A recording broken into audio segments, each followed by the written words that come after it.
Стационар за кучиња скитници, реконструкција на градинки и училишта во општините од Истокот, како и набавка на ново возило за LED светилки за општина Делчево, се трите приоритетни проекти на Центарот за развој на Источноплански регион за оваа година.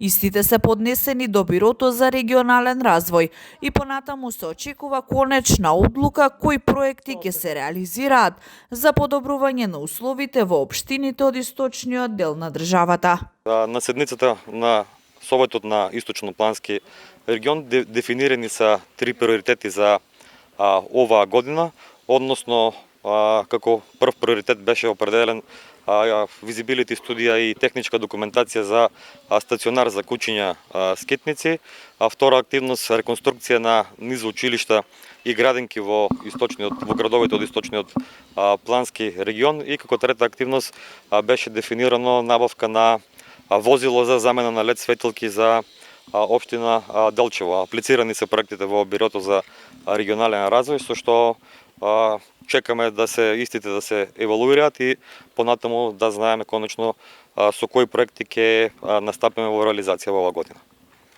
Инаку изминатиот период се работеше и на развој на културното богатство. По обичајот за Четрсе ќе се представи во 7 европски држави, согласно соработката со 9 партнери. Се работи и на проекти поврзани со Штипско Ново село, со цел местото да добие автентичен изглед.